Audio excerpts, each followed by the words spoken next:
Hi everyone and welcome to Fridays with Fenning. Misunderstandings happen all the time between people and it's inevitable. Why? Well, because we view the world from different perspectives and we feel loved and valued in different ways. A man called Gary Chapman, a counsellor and author, explained about the 5 different love languages, 5 ways of expressing and receiving love, and that everyone has a dominant love language. Let me explain. About 20 years ago, a TV drama called The Swap was shown on ITV, where a family have swapped their house with a man in Australia for 2 or 3 weeks.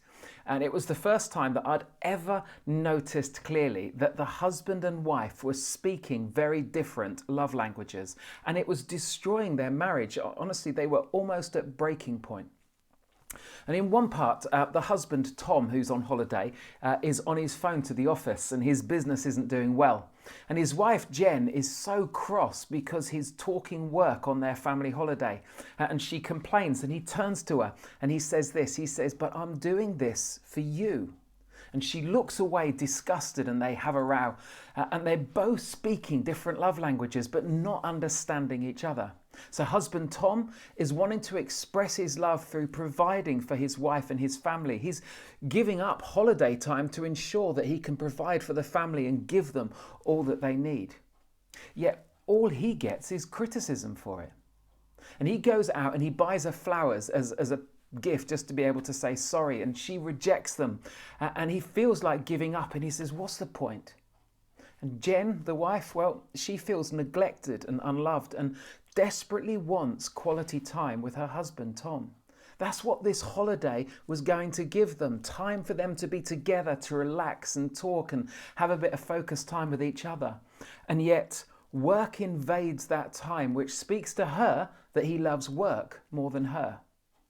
And she'd prefer to be poor and have his attention than have lots and never see him. So she complains and she feels hurt and rejected, and it feels like their marriage is over.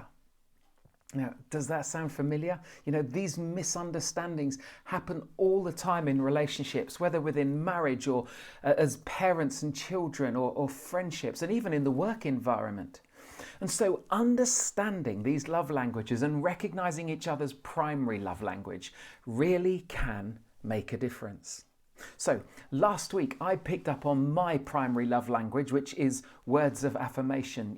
There is power in our words. And so saying "I love you" or "why I love you" or giving a compliment or an encouragement or expressing gratitude can be the very language that means that someone knows that they are deeply loved. And this week, well, I want to focus on a second love language, that of quality time. And by quality time, I mean giving someone your undivided attention.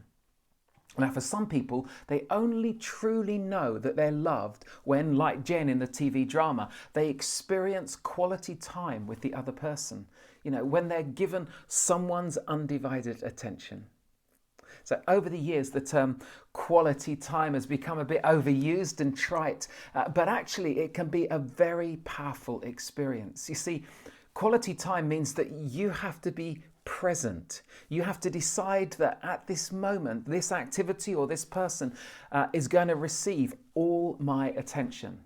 Now, I'm not great at this because I get distracted easily, especially by my phone, and it infuriates Sarah. When a text comes in and we're talking, I look down at my phone to see who it's from.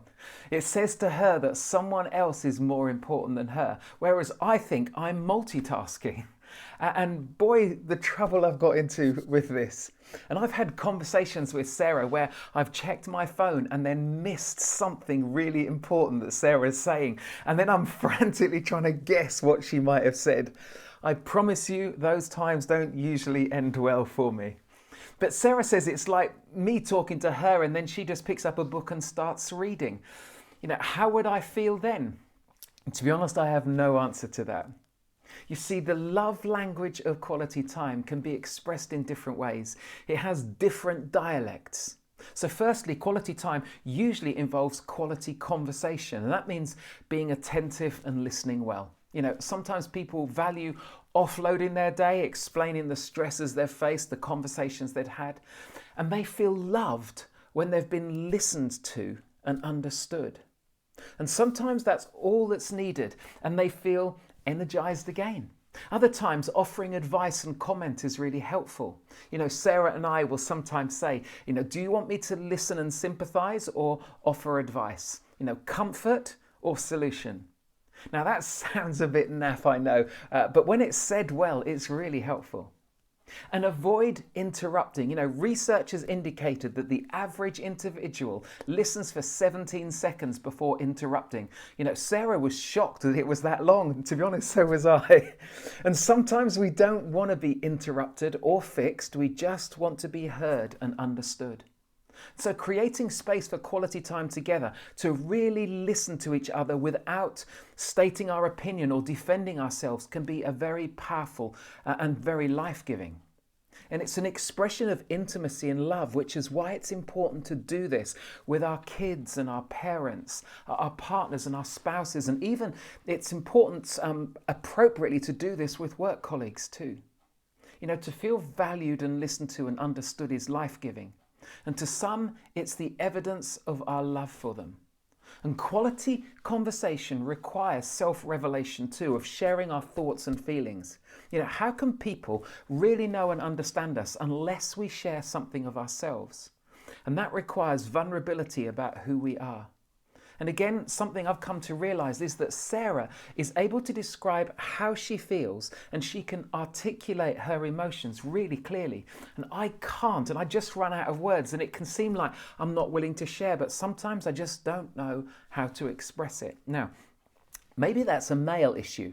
A year 6 experiment, that's 10-year-olds, was done on this very issue. They asked children to give as many words as they could that meant the same as an emotion, such as happiness.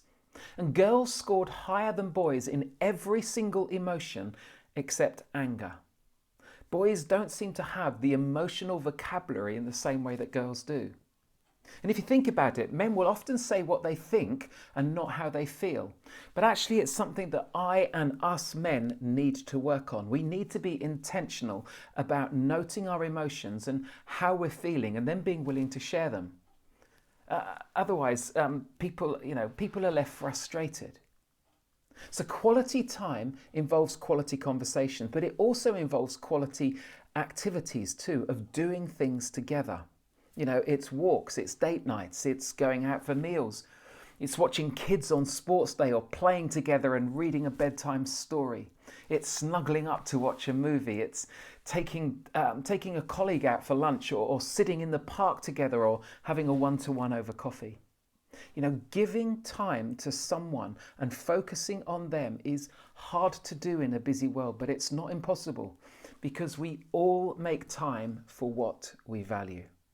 So giving time to someone shows that we value them and that they will feel loved because they hear the language of love through that quality time. So you can make this weekend a demonstration of your love to your kids, to your partners, to a friend. So why not switch off your phone for a morning or even a day and give some quality time to someone you love? Quality conversations through focused attention, through listening well, through giving something of yourself to them. And it will be so worth it. So you have a great weekend and do join us actually on Facebook and YouTube on Sunday. We're having part 2 of our series called Curious, which is basically all about exploring faith. We would love you to join us at 10:30. Hey, many thanks and you stay safe.